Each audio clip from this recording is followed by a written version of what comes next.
vendor panel. We do this every year, but we're doing it a little different this year. We're changing up the format a bit. So for the first half, everybody on the panel is going to go through and give a little overview of the company and some of the latest product offerings in the cloud arena here. And then after each very short presentation, we're going to solicit questions from the audience. One question for each person to begin with. And hopefully you'll, as we go through it, as they start to speak, you'll think of something and come up with a very challenging question. The person who comes up with the best question gets a free beer at the evening event, so. So this is the order. I guess I should say a little bit about Intersect 360. If you guys don't know who we are, we're a research organization that does HPC market research, and we do cloud HPC research as well. And as you've seen from some of the presentations this morning, there's growing interest in the cloud. I mean, we've looked at the market, and it's still a fairly small market. The base is about 2% of all HPC spending right now. It's about 600 million and change out of a $30 billion market. So it's not real huge from what we can see, but it's actually growing pretty fast now. In fact, we've got the compounded annual growth rate at about 18%, which is the fastest segment of the HPC market, albeit a pretty small base. So we do see some uptick, and we see more interest by end users and vendors alike, and that's just been in the past year or two because it seemed flat for a while. So some interesting things going on.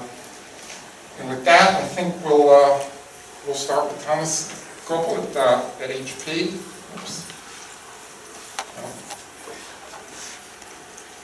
There we go. Thank you. So what I did is I have one slide to give a little bit of overview of HP, because I think most of you have had some notion and understanding about HP, but I thought I'm going to put like a bigger picture together. Clearly, our strategy as a company is we're looking at building a better enterprise, a better business for you guys, and we believe that the way to do it is together as a joint partnership with our customers. When I'm looking at Hewlett-Packard as a company, we have 5 major organizations or pillars in our portfolio. The Enterprise Services Organization, this is classical, known also as outsourcing. It's about a $23 billion business for us, and it's really about helping customers operate their IT environments. Then we have the entire printing and personal systems business. It also includes our mobility business. It's about a $56 billion business. It mostly known, I guess, for all of you from the PCs, the laptops, as well as the printers. Then we have our enterprise group, which is really focusing on all the compute, storage, and networking hardware, and also dedicated focus on our high-performance computing equipment, also about a $30 billion business. Then we have our software organization. If you actually break this out, this would be the 6th largest software company in the world. About roughly a $4 billion business, really with 2 key focus areas. One is around big data. The other one is really around IT management.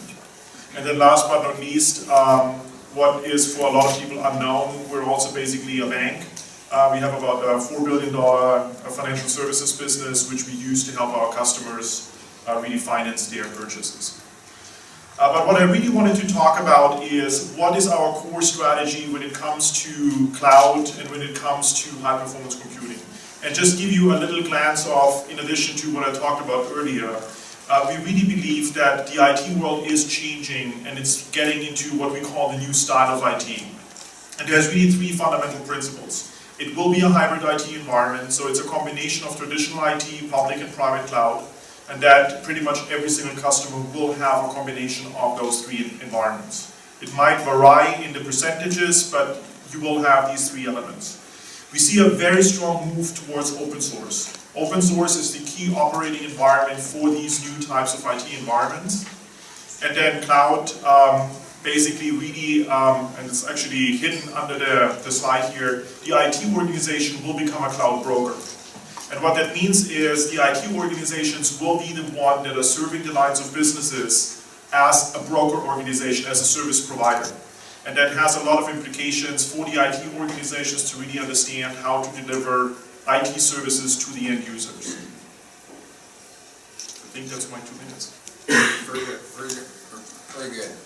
So questions for Thomas? Just on this. Don't be shy. You can ask as tough a question as you want. You're welcome to. Yeah.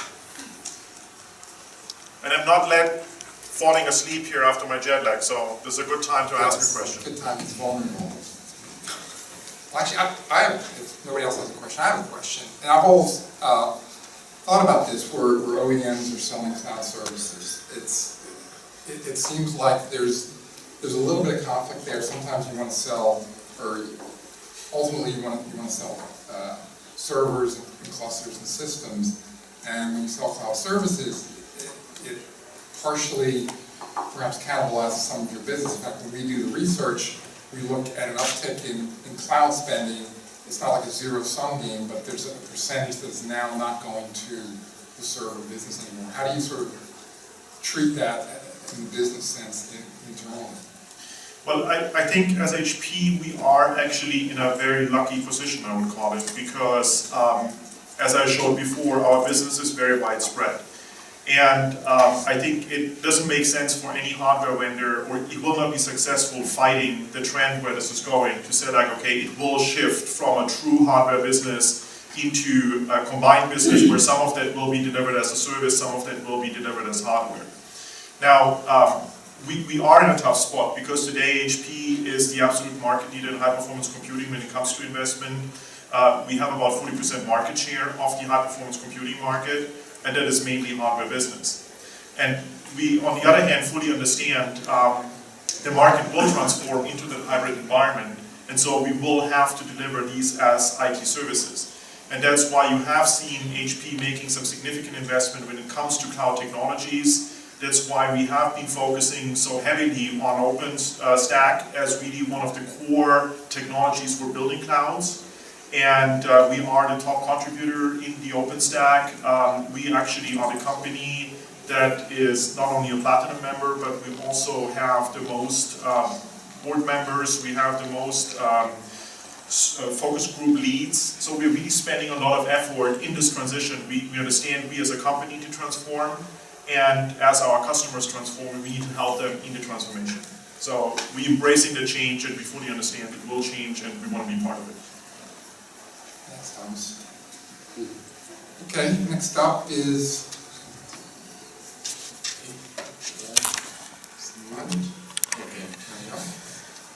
Good. So welcome again from my side. I have 2 slides, and I'll make it brief so you have more time for questions. Maybe some here will remember the nice games we had in the past years. It seems like we're doing it a little bit different this year. Anyway, to start with, what is the opportunity, right, we're looking into? It's actually, if you look at the left side of the side of this slide, it's about serving the needs of customers, right? And there are 2 hotspots we see as candidates for HPC Cloud. One is the peaks, right? I was giving an example earlier this morning, right, with Schrödinger. The peaks of compute, which a lot of companies and institutions and research has. So how do we serve that? And also the volume projects, which are people who normally go on workstations today, right? But they actually have a lot of jobs they could very successfully run on the cloud, right? So it's HPC performance plus flexibility, which we need to offer, right? Now, I pick it up from the summary slide I used in my keynote today. How is Intel actually helping that as a vendor in this space, right? Obviously, in the middle, we have optimized platforms, right, which we built together with HP, Bull, and others, which are sitting here or in the audience, right? With the hardware components, Xeon, Xeon Phi, just to name a few, but also software, like Lustre, like software tools, many other things. And we're also running a program together with cloud service providers today, which is the label you will see there as well, around actually making sure that end users see that the benefit of a good cloud, of a working cloud, of a performing cloud comes from an optimized platform. Now, the second thing which we're involved in is open standards. And this is obviously something we are looking into from several aspects. It's not just in the cloud area, but specifically there when things are building, it's very important that big vendors are coming together and they're looking into how solutions can be built. And one way to do that, other than proprietary solutions, is looking into initiatives like Openstack and also user requirements like the ODCA, which I've described this morning, as a foundation. And HP has mentioned that they are a leading member. We are only a gold member here, but we're contributing a lot as well, I think. So you can compare this a little bit into what Linux did for other worlds of IT, right? There's a few things around there which have similarities, not the same, but it always helps. And the last thing is obviously then working directly with the ecosystem. I had a few examples this morning. We will hear more throughout the day tomorrow. I'm looking forward for the Fortissimo presentation because in particular I think the European players here need to come together as well and create a good ecosystem here in Europe, and that was the goal of Fortissimo, and I think they're making good progress. But I won't take away this from my I think Gulons there from Scapos is talking about this tomorrow.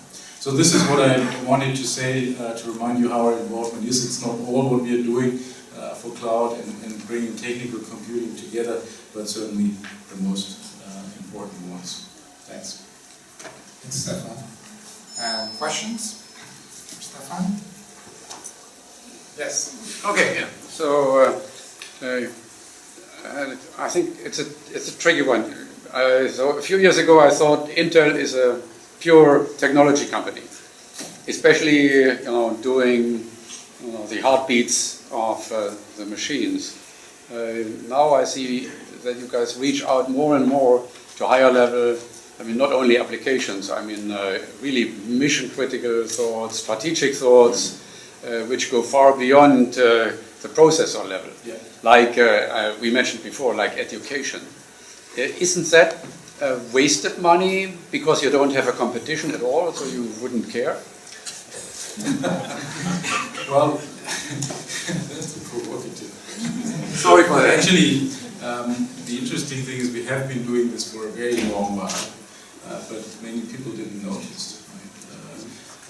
Software engineers at Intel have been working almost all the time since Intel is existing to make sure the environment, the ecosystem for our hardware products is existing. And by the way, well, you can earn money with software as well.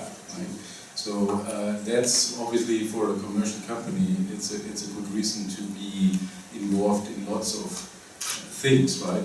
Now, when we look into what is happening today and what we see happening in the future, the solution side is very, very important. As I said this morning, when we take HPC into what we call democratization, right, which is happening since quite a while already, I think it's important to get away from the old image of HPC as a very techie niche, right, which many people still have. You won't believe that.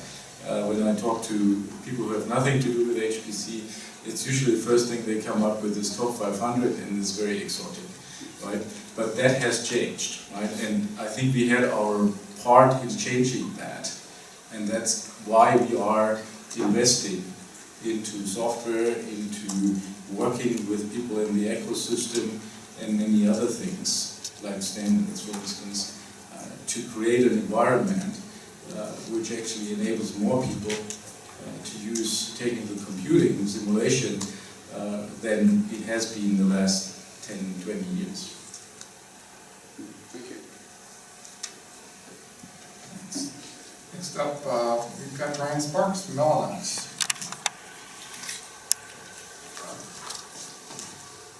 Okay, so in terms of Mellanox, is this on? That's one too, okay. So for Mellanox, we're an end-to-end interconnect company. We provide both InfiniBand and Ethernet. Currently, we support up to 56 gigabits per second on both. We did announce an EDR 100 gig InfiniBand switch at ISC. We also have the cables too. We're just waiting for the adapters, and you should hear more about that in the end of the year, early 2015. Apart from the adapters and switches and cables, we also have a long line of software too as well. Majority of it is open source. There's only a few pieces that are purchasable, which is like the management side. But what we introduced about 6 months ago is something that we call Cloudx. And now Cloudx isn't a platform per se, it's more of an architecture or recipe. Essentially, we've been working with a lot of different OEMs and software providers to come with this architecture that anyone can use by purchasing standard servers off the shelf, same with storage, both disk or SSD. And combine that with our interconnect technology, your choice InfiniBand or Ethernet. What's great about our devices is that both technologies are on the same adapter and the same switch, so it's very easy to switch between the two, just a command line. And when we're doing this, and we combine it with a lot of different Openstack, whether it's Cinder, right, compute side, I'm sorry, Nova for the compute side and Cinder for the storage, also Ceph. We just announced today that we're also with Oracle Openstack for Oracle Linux. So we have a variety of different pieces that you can layer on top that's open source, from the driver to the management all the way up to the orchestration. So it allows you to get a lot of flexibility out of the system and really be able to dive in and get the maximum performance possible. You know, HP talked about that there's going to be a little change in terms of IT. I mean, some of this stuff is actually complex. It's not an out-of-the-box solution. But what comes with it is a lot of good performance that you can gain. You can really dive in. So now, it's not for the general enterprise per se. It's for large clouds. And the performance that folks can get from it, and this is kind of a comparison versus other clouds that are not using Mellanox, you can get anywhere from 2 to 4x performance depending on what software you're running, whether it's Hadoop or Memcached. And that's it. Thanks, Brian. Questions for Brian? Mellanox. Yes, there. Yes, so Adrien from India, France. So just a new provocative question on that slide. So I'm a bit curious actually because I'm rather a bit late, and what's interesting about HPC. And here, for example, in that example, you give some bricks that I will rather put in a group of HTC. Right. So for me, HPC means MPI, means tightly coupled workload. Sure. So you know, I was actually gearing this more for an enterprise as opposed to HPC. But I mean, in terms of for HPC-based clouds, you're going to want to be able to have the fastest, lowest latency interconnect to be able to have fast access to storage or whatnot. And for stuff like Ansys Fluent, we provide some pretty good benchmarks off that. I don't have any benchmarks running off of the cloud per se, or much less in terms of for Cloudx. Okay, but I mean, you are considering that all these bricks you put on your site are now common building blocks with the new HPC applications. I wouldn't say we've tested it with any HPC applications. For our general product lines with all of our clusters that we have around the world, I don't really expect much of a difference. Obviously, you add a little bit of extra components when you have a hypervisor on top of that, whether it's a heavyweight or lightweight, it will consume a little bit more of the CPU cycles as opposed to your traditional HPC cluster. But right now, it's more enterprise, big data field there. We'll follow up. Okay, so when you come up with EDR and then come into this So do you see that technology going to non-HPC applications that you're talking to customers about? Yes, absolutely. We're talking with a lot of cloud providers that want more than the 56 gigs that they're getting today. A lot of folks are eager for 100 gig, whether it's on the InfiniBand side or the Ethernet side. Very good, thanks, Brian. Next up, we've got Wim for Ansys then. Where you're from. Okay, yes, thank you. So I thought I better start off by introducing you very quickly to our simulation-driven product development strategy. Shown on this slide, the four bubbles, so to say, starting off with the foundation, the advanced technologies, covering all physics. We are leader in all these physics areas, bringing really our engineering simulation the depth and as well as the breadth to cover all the challenges manufacturing industry are facing.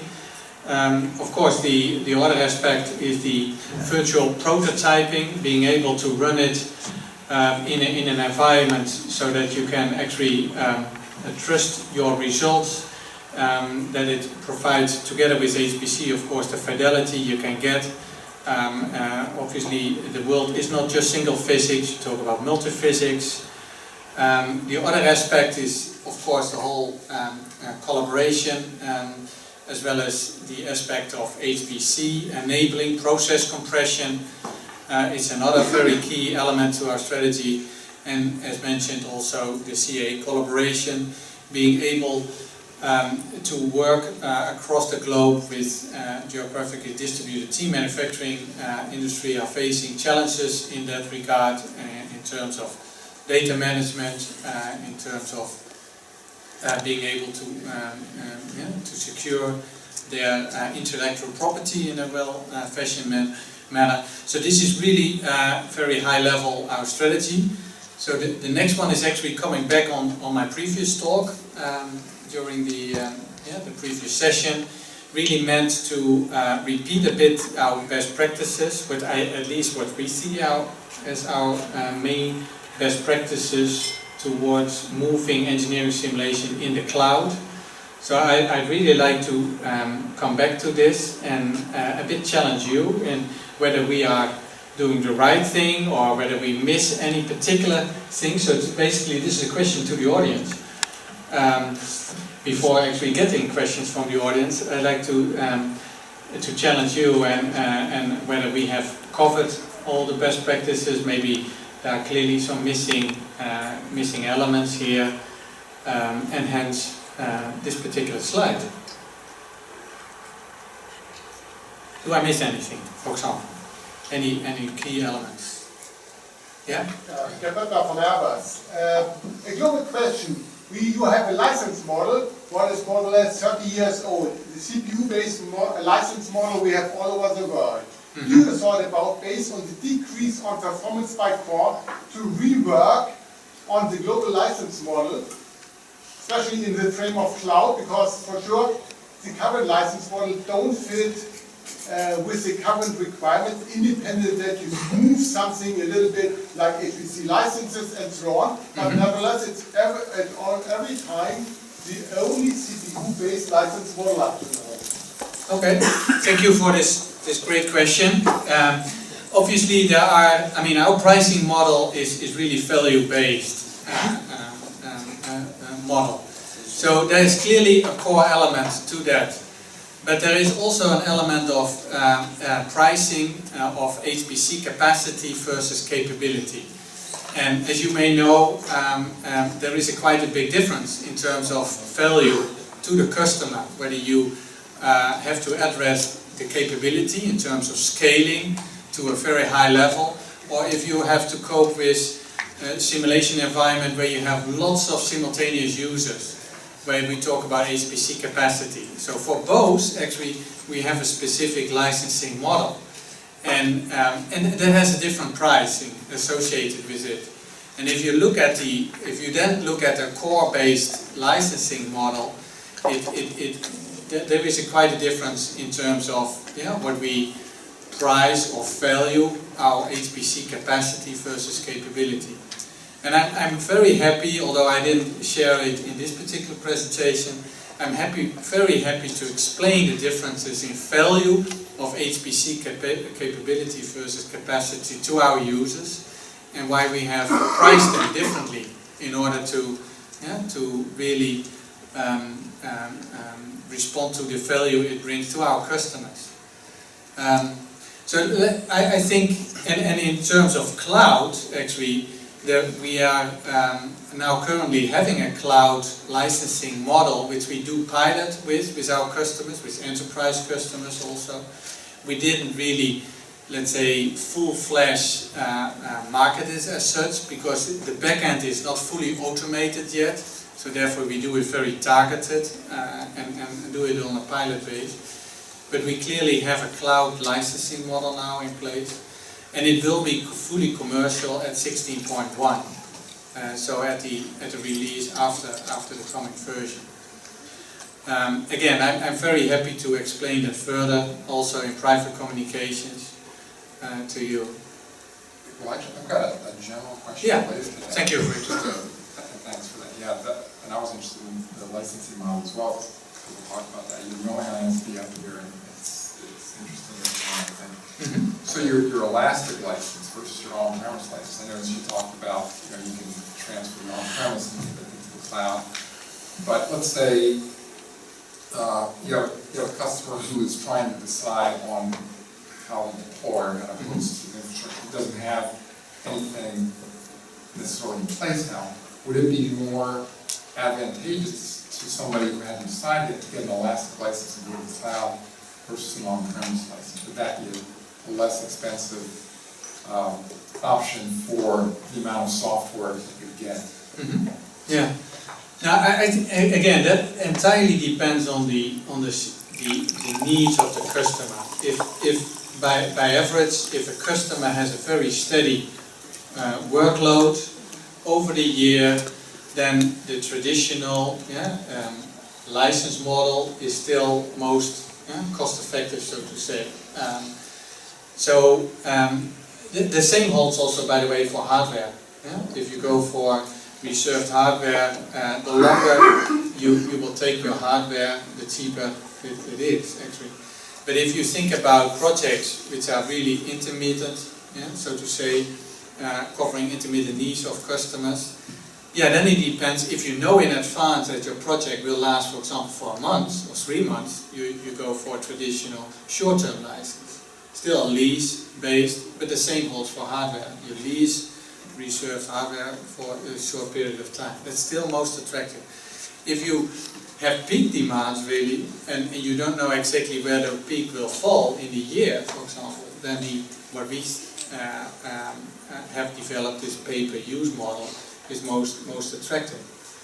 And that's a purely elastic form of licensing, where you actually can use these licenses across our products. So you can use those whether there is a need for more HPC for a period of time, or you're going to use those licenses, those usage units for solver licenses, and then having concurrent number of licenses being used at the same time. So it depends really on the simulation workloads. And I'd like to come back on this. If you take a taxi or if you go to rent a car for a short period of time, that has a different cost associated with if you own your car. And does that answer your question? Yeah, thanks. Thanks, man. Very good. Okay, next up we have Vivian. Paul. Thank you. Yes. So for those of you who don't know Bull is a European IT company. We've been involved in HPC for about 10 years now, which is not a lot, but are you hearing me okay? Okay. Okay. But we've been an IT company for 80 years, which is quite a lot, and we specialize in many high-end IT and digital activities like security, We do our own supercomputers, both on the hardware side of things, where we manufacture our own blades, and also on the software side, we have a full HPC software stack based on open source component that we adapt and modify for our clients. So as I said, we are also a specialist in digital security. That's one important aspect of Bull. We've been working in security for many years and have a lot of experience. And we have several entities working in integrating all complex architectures in IT area. So something new happened, I think it was 26th of August, if I remember well. Atos, which is also a French European company, acquired Bull. So today, the logo of Bull is Bull Atos Group Company. It's not quite finalized how we will work with Atos, but I have to say that I'm very happy to see that Atos has some very common goals and specialties, and the purpose of merging Bull and Atos will be to produce a leader in cloud, in HPC and in big data in Europe. So in terms of HPC on-demand products, so Extreme Factory has been on the market for the last 4 years approximately. It's a HPC on-demand offer which is built with our own blade, our own infrastructure, our own software, operated by our experts. I think that Michael Resch is not there anymore, but probably by his definitions we would not qualify as a HPC cloud, because when he says that he doesn't know the customer, we know our customers, we know where they operate, we know why they're using our infrastructures.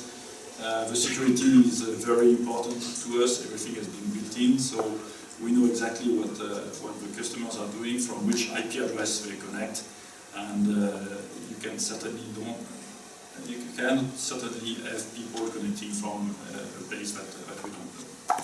So that's how we ensure security. Well, external security, of course, because internal security is also segmented. So Extreme Factory is the brand name for HPC on-demand, and we've launched last year a private version of Extreme Factory, which is actually very successful. We are very happy about it. We built it from the same web portal than Extreme Factory on-demand. We can use it either hosted or on-premise, and we have some very big installations which are hosted in Bull premises, using the exact same integration suite and web portal that has been developed for on-demand. So this is one factor which is complementing the on-demand activities, which is very successful. That's it. Yes, thanks. Questions for Ludwig? Wolfgang. Yeah, so you're one of the few organizations which offers, HPC Cloud organizations, which offers a real, from the ground up, an HPC cloud solution. For very good reasons, there are, many of the other cloud providers don't follow this direction. I know about 10 which do, but it's very expensive to maintain always the fastest, best performant hardware underneath, because that's what many of the customers want, especially when it comes to higher scalability. So I want 128 cores, for example, ANSYS, etc. So how do you do that? What is a good way to still be profitable? To have this high expense on one side with HPC, optimized infrastructure, and on the other hand, the fast-paced market where this infrastructure gets kind of outdated or old very quickly. Thank you, Wolfgang, for an easy and important question. Easy for Bull because, as I mentioned, Bull is building its own systems. So we keep having new equipment as soon as they are available from component vendors like Intel. And it's very easy for us to take from the manufacturing floor whatever we need for a customer. So we don't have a fixed extreme factory installation. We have a data center, well, several data centers actually, with chassis which are ready, and some of them are populated, some of them are empty, waiting for customers.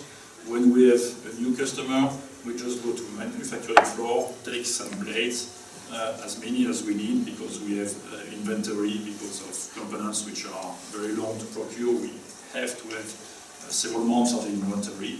We take this inventory, put it in extreme factory, and the customer is up and running in the next few days very easily. So I'd say for Bull that's a very easy thing to have up-to-date hardware whenever we need it. And if the customer leaves, then we can take out the blades and still use them back in the factory. Thank you. Okay. Next, we've got Transtack. Thank you. Good afternoon. Let me spend a few words about Transtack. What is it what we do and what is it what we don't do? We are a solution provider of complete HPC solutions, which means do we produce or do we design our own hardware, our own chips? No, we don't. Do we write our own software tools or software solutions? No, we're not a software coding specialist. What we do is we have a huge knowledge about the innovative, the whole range and variety of technologies that are out there regarding hardware, regarding software, regarding deployment tools, management software, and make out of these a customer individual solution. It's the customer's requirement that dictate what components we use for his or her individual solution. We see ourselves as a comprehensive solution provider, which means we take care of the customer's needs from the very beginning of his procurement project, do a very detailed and individual sizing and consulting, take care about the choice of technologies we use. As an example, when it turns out that the customer's needs are like an apparel file system, for example, we have expertise in practically all parallel file systems that are out there. We have Lustre solutions in the field for many, many years. We have strong expertise in GPFS, in Lustre. We know BGFS, previously known as Fraunhofer file system, very well. So it's customer's needs and the circumstances that require the individual composition of the solution. So when it comes to the cloud topic, what is our solution offering there? First of all, we need to be more precise. We're speaking about public cloud services, which means on-demand HPC capacity for everyone. Well, yes, we are contemplating that. We have been contemplating that for a couple of years, still contemplating that. Until now, we were very reluctant to do this pre-invest, as has been insinuated just a couple of questions ago. But what we do is we help customers build up their own private cloud installation or integration, and we see that as a very promising field of business for future customer scenarios. We have strong partnerships in place with ISVs, with technologies provided like NICE, for example, when it comes to remote visualization, a core technology that was mentioned a couple of times, necessary for building up effective cloud scenarios, and this is what we do. Thanks, Oliver. Questions for all?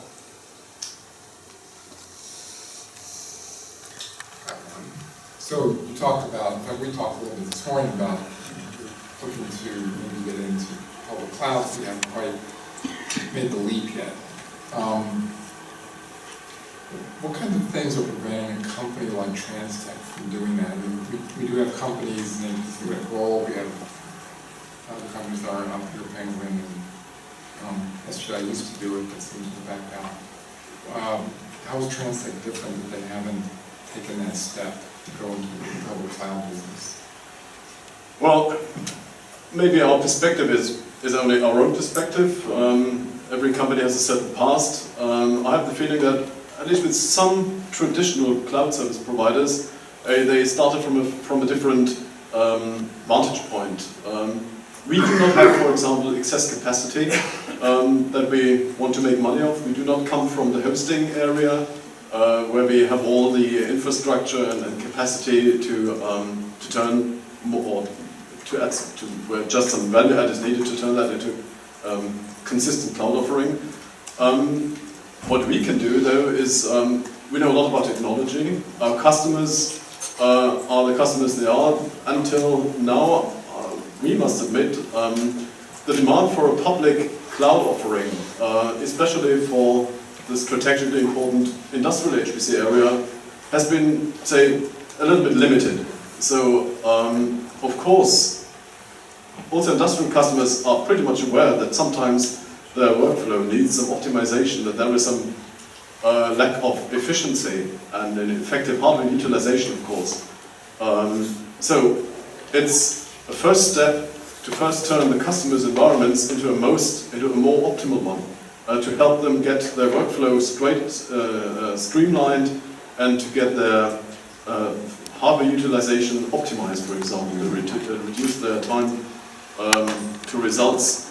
But moving a customer into the public cloud means having the customer, transfer his data to a public data, and it's a matter of trust. If you trust your provider, if you trust the administrators there, and until now we have a little bit the feeling that this trust is not, there per se. It still takes some talking customers into making use of cloud services like this. Good, thanks. Yeah, just to pick up on that, I mean, our research shows that probably only in the HPC cloud space, about a third of that spending is public cloud, and the other 2/3 is basically private clouds. And we don't really see that changing in the near term. But maybe just to open it up, to anybody here for this second part of the session. Does anybody else have a different perspective on that? Are people seeing more public cloud interest from any customers anybody here is interested in versus private? And I realize it doesn't have to be HPC. Anybody here, just if there's public clouds that are preferred. Well, maybe I can speak a little bit about what we see from an HP perspective. I think in general, what I see there is a slightly growing interest in public cloud in general, not HPC specific, but really in the enterprise world. And I think what we're seeing here is mainly the notion of, can I get resources very quickly for an extremely low cost? I think what I've been seeing in the HPC space, though, is much more reluctance than in the broader general IT environment. And I think that is really twofold. One is high performance computing is for a lot of customers really the core of the intellectual property. So there's a lot more protectionism that people are putting out there, being very careful. Also, it will be very different if you look at large-scale companies or like really larger users versus the smaller users. I think public cloud is an offering that is becoming much more attractive for small, medium-sized businesses that can't afford to build a high-performance computing cluster. And so that is a first step for them to getting into that world. That's really what I'm seeing here. And I'm expecting it will slowly shift, but really slowly. And I think at the end where we'll be ending up with is this more hybrid kind of environment, where people will have an on-premise and will use the public more for the excess capacity, and then maybe for some smaller companies as an opportunity to get the feet wet in high-performance computing. Anybody else have a perspective? May I add just a quick comment? There are many initiatives, especially in Europe, in order to boost public HPC computing. And you will see tomorrow the Fortissimo session, which highlights some of what the European Commission is doing. And there are more projects like this going on. there are still some barriers for SMEs in order to achieve the HPC computing on demand, and we're trying to address this in cooperation with the European Commission. Maybe to add a little bit of different perspective from an applications point of view, which most of the end users have, they don't really care. Right? They care about, can I get what I need in terms of compute cycles for a certain application. And that's why I think the hybrid approach is also seen as a successful one, because it allows a rather flexible usage of hardware which is more closely owned, let's say, call it private cloud or call it something else, right? That doesn't matter, to something which is more publicly available, right? In terms of, okay, what is needed then, and what provides a quick and cost-effective solution. So I think we are speaking amongst ourselves, obviously knowing to public, private, hybrid, whatever, right? But in the end, I think what counts for the goal we all have is to enable end users, like what has said, what he has said before. This is the key, right? And what we should provide is obviously the tools in the environment that the end users can run their applications secure, efficient, from a performance and cost perspective. Anyone else on that question?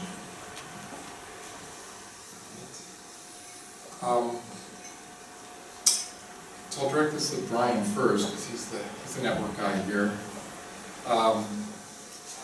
So what kind of cloud-based applications, we really touched on this in the first question, but what kind of cloud-based applications outside of traditional HPC really need the bandwidth and low latency performance that you guys are offering? And that's, most clouds now, generic clouds are Ethernet, gig Ethernet, or 10 gig Ethernet with not great latency. So there's Right, well, it's more than just the latency. I mean, you want the fast access to storage, a lot of database lookups, a lot of transactional processing that's happening. There's a lot of applications apart from HPC that folks are moving to. You look at Netflix, what they've done. They've moved everything from their HR, their ERP systems, all their Oracle databases, SQL databases, it's all up in the cloud now, all of it.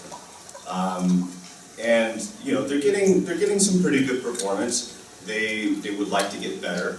They've been struggling with a few things, and the IT staff there has been learning a lot in terms of how to run jobs concurrently, what jobs to run, what not to do. When you have some compute hours, what can you be doing instead? There's a huge article about it that Netflix had written about 6 months ago when they presented in the San Diego Big Data Conference over there. So really interesting read for anyone that's in the enterprise and is wanting to move all of those systems into the cloud. You talk about security, those types of things, especially with HR, is very paramount. But it's anything that's really, especially for enterprise applications that are that have a lot of database lookups. And I would say that's the larger one. Anybody else have another perspective on networking needs? One thing I wanted to ask, and to direct this to him, because he's sort of closest to the customer in a sense, because you've got the software right next to him. So looking at your customer base, are there particular application workloads that seem to be more amenable to the cloud environment than others? We've got a portfolio of different types of software packages. Are there some customers, or is it just a matter of the customer, what he's got in infrastructure, what's determining what the adoption there that you're seeing from your side? Yeah, if you look at the industries, so if your question relies to a certain type of industries, I would say that cloud is getting more and more of interest to, let's say, the complete manufacturing industry. But there are a few industry segments in our install base show even more interest, so to say. and that is in the industrial equipment and the rotating machinery industry, where you talk about energy and any energy device. That type of industry is really picking up cloud the most, I would say, and because there is a constantly need and demand for getting products on the market with higher efficiency. They are so challenged in all regard. That has to do with obviously the complexity of their models. That has to do with of course, all the stringent market requirements to come up with lower emissions, so to say, of those energy equipments and rotating equipment. So that's, I would say, the top of the industry which is picking up cloud the most. If you talk about workloads, then I think by average, if I talk at least for the experience we have, is really just still modest. Yeah? And running ANSYS applications in the cloud, that varies between 32 cores, and maybe 128 to 56, but not more, not beyond that. I think that's the average. I think average is maybe 128, but not go beyond. That will come, that's pretty clear, because clearly the software scales, at least the CFD clearly scales beyond that, far beyond that. But that's by average the typical simulation workload. Of course, apart from scalability, we have customers running many concurrent jobs at that level of course, parallel. But that's the experience which we have in this area.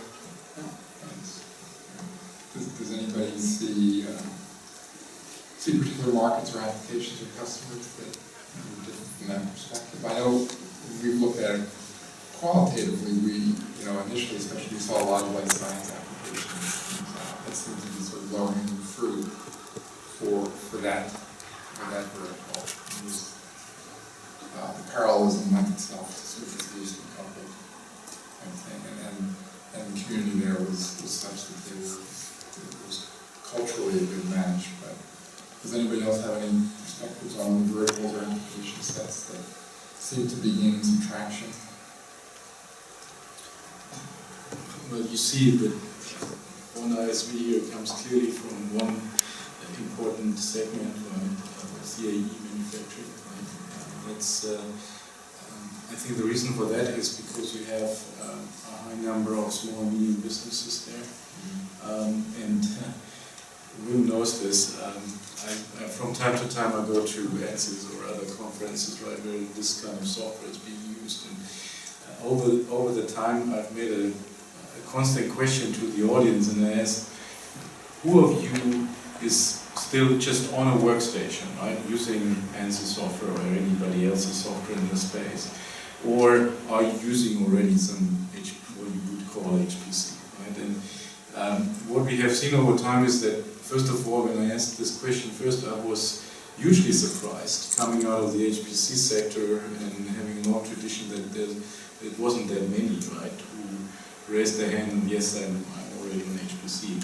That number has constantly grown over time, but there's still a large number of people, I couldn't say it's more or less, right? It varies, and some people don't put up their hands, or they put up their hands, you never know. It's not representative, but what you can draw out of that is there's still a high number of users of CAE software and the simulation in the CAE software who are doing this on workstation.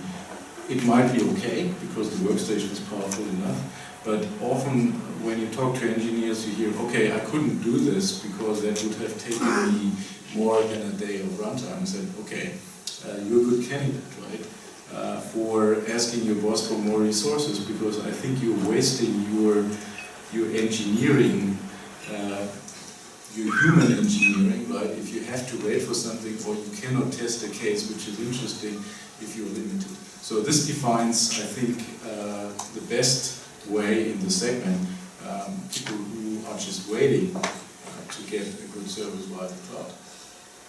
So that is for me a segment which is already in swing, but it hasn't broadened out at all.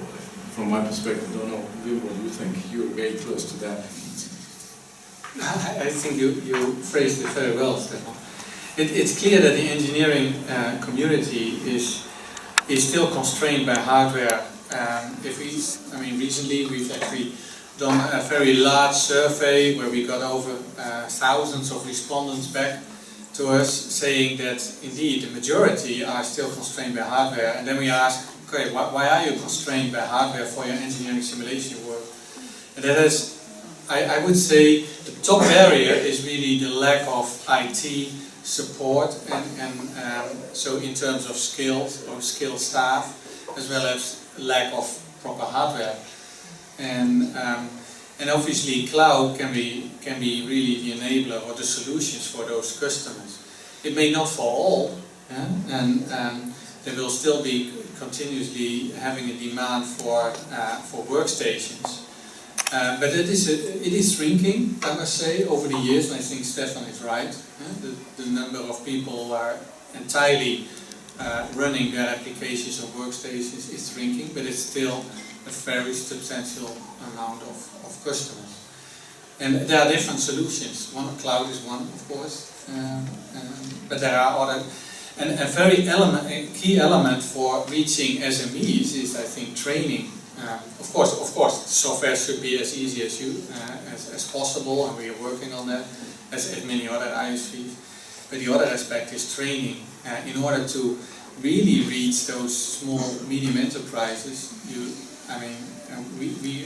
we need to work on very good training materials to make it as easy as possible to grasp by those people, and so that it will also create lots of trust in the simulation applications. Yeah, just to add to that, cloud is not the solution for everyone and everything. That must be clear, right? Best is if you have flexibility, right? You run your small jobs on a workstation, you have a local cluster where you can test it out, and then you have a peak, and you have a place to go somewhere, right? That could be a possible scenario. Yes, and there are some hardware constraints, but there are also some software licensing constraints. There are still a lot of small and medium enterprises which cannot afford to go to high number of CPUs. And it's interesting to know that at X3 Factory we have several customers which are ISVs themselves. So when you use the system, you don't pay for the license, and these people use pretty big numbers of CPUs for their own calculations, for their own computing. While external users who pay for their licenses usually scale to, like you said, maybe maximum 128, rarely more. It's interesting. Well, speaking of, kind of alluding to barriers here, I'd sort of like to just go down the whole group here and get a sense of what do you think right now today is the most formidable barrier to the adoption of cloud computing. Manuals in the days past it was different things, but I think it's changing now. Just want to start with you, Oliver. What do you think, from your perspective, is? Well, it was mentioned by one of the party here that in comparison to other cloud services like mainstream cloud service, storage, maybe whatever, HPC, high performance computing, the whole workflow deals with one of the vital assets of a company. The intellectual property is handled with. High performance computing constitutes a vital part of the whole value chain for a company. So the data involved are very vital and need to meet very strict requirements when it comes to security. Which is why there is a bigger reluctancy, of course, regarding trust, giving data out of the hands, out of the premises. The other thing, of course, I think it has been mentioned a couple of times before, is transfer of big data, result data. Very recently, since say a couple of years, 3 years, 4 years, there have been innovations and significant changes in technology that make remote visualization and remote post-processing, especially in the engineering area, possible that haven't been possible, say, 10 years or 15 years ago. This is one of the key, I would say, success drivers when it comes to cloud scenarios, either private ones or public ones. It doesn't matter in this case. Technologies involved are pretty much the same, actually. Yeah, and the other thing is, it has been also mentioned before, license fees when it comes to applications. Life sciences has been regarded, has been mentioned as one of the lower hanging fruits when it comes to one of the early adopters of cloud services like ISC Cloud and so on.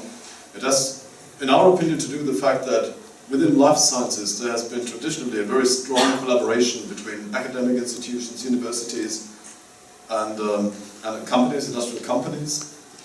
And the availability of free codes and public domain codes is much more given, much more common than in the engineering areas. Of course, there is open phone, but in our opinion, the CAE environment or the CAE area is much more dominated by commercial ISVs and commercial applications, as is the case in life science area. Thanks. What do you think is the most formidable? Well, I mentioned security earlier, but I think the biggest barrier that SMEs and sometimes even bigger enterprises meet is simply the lack of the overall difficulty of working in the cloud and managing all the small issues, because there is no bottleneck, no breaking issue, but there are many small issues which can pop up. So what is important, I think, is to propose an environment which is really easy to use. So it should be easy to log in, to install its account, to use its application, launch its simulation, get a nice remote visualizer performant. So that's really where I think all cloud providers need to work, is getting things the easier possible. Bringing a portal which has all the options, but not too many, so that people are not lost into all the options. So the easiness of launching HPC simulation is something which I think is critical. What do you think number one barrier? Yeah, I still believe that security is the number one. So what we see in our, at least in our install base, the intellectual property they are concerned about. But that is something which we need to overcome and educate our users about together with cloud partners, clearly. And that can be resolved. I mean, there are very good solutions out there which are fully secure. So at least I see that still as the number one. I also concur that the ease of use is very important, that you need to be able to cover the whole end-to-end simulation process, that's clearly. But there are different barriers for different audiences, clearly. Yeah? If you talk about the audience of the SMEs, they clearly see different barriers, not so much on the security side, but I would say more on what Olivier just mentioned, the ease of use, the lack of ease of use, and maybe also the whole end-to-end process to cover it, and where training is clearly required. If you are talking about the mid-sized customers, it's clearly security, I would say. If you talk about the enterprise, they don't see those barriers. They know very well how to overcome those barriers. There are different solutions out there. It seems ironic that a couple people all three of you mentioned ease of use, and that's sort of one thing the cloud was supposed to solve for traditional HPC, ease of use, and yet now it's come up. It's like a drug that's supposed to stop nausea that makes you nauseous. But it is, I mean, I hear that a lot. That is very people, even if they think they want to get away from HPC because they can't administrate it, but then you get into the cloud and you can't administrate that either. So, Brian, what do you think? Yeah, I mean, I agree. Ease of use is probably the second one. But number one is definitely security, because, you know, let's face it, no matter how safe we start feeling, when something doesn't happen after a while, it's completely shattered when all of a sudden nude photos are hacked from Jennifer Lawrence and Rihanna and whatnot. And that was all taken and hacked from a cloud, right? So now all of a sudden everyone has concerns about the cloud security. So we still... all that's equipment there now. I don't know if the network has anything to do with it. But maybe because it's so fast, they're able to quicker hack in. But the reality is that there's much security that needs to be invested in here that we're still not there. So obviously most of the things have been named, but I wanted to add one aspect here. When you say ease of use, I agree, right? But I think you have to see, or you cannot see the cloud as a singular incident, right? The ease of use problem is cross simulation, right? And yes, cloud could be or is, if it's done right, one way to overcome that, at least from the IT provision perspective, right? If it's done right, as I said. But it's not that different.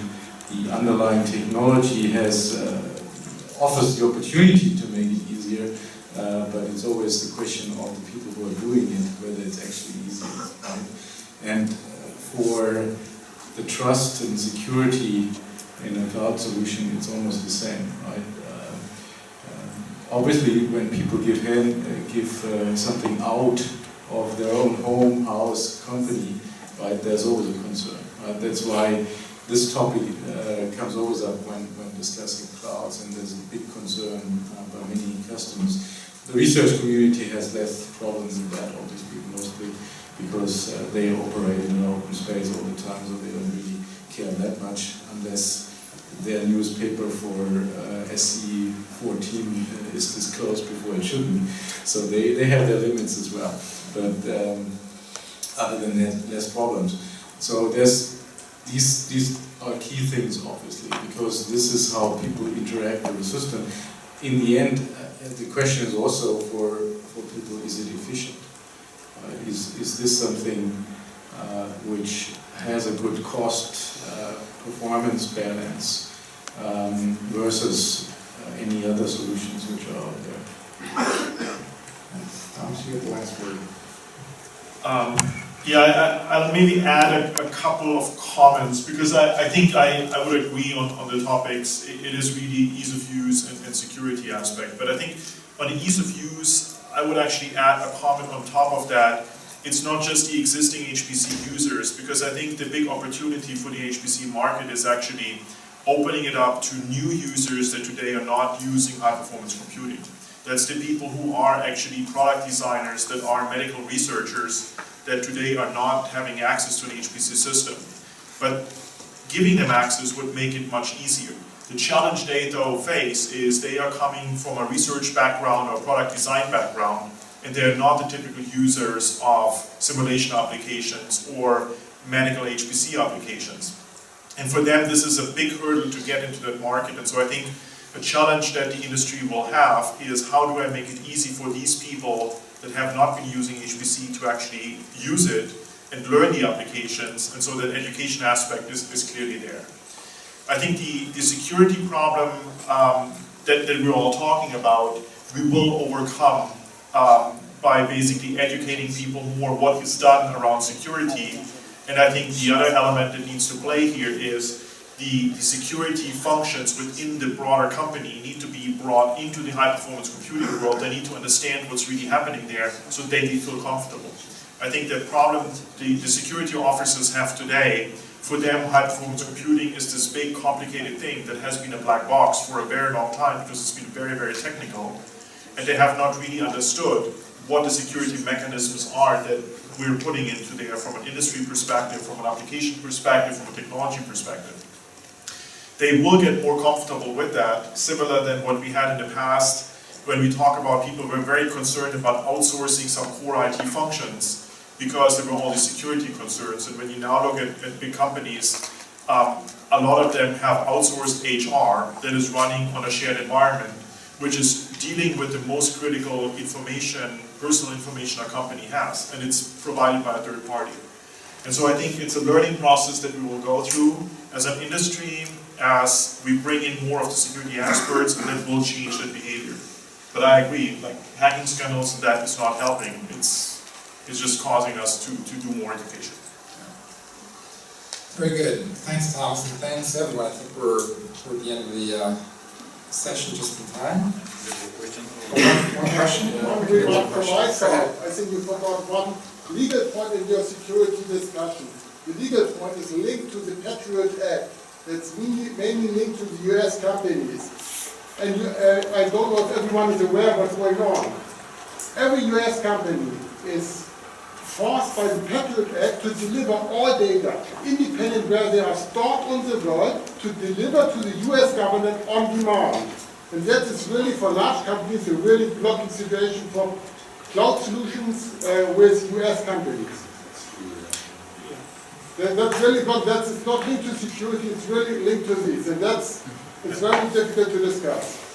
Yeah, and I think you most probably didn't hear this because I think, at least I speak for myself, and I want to speak for the others, so let them speak.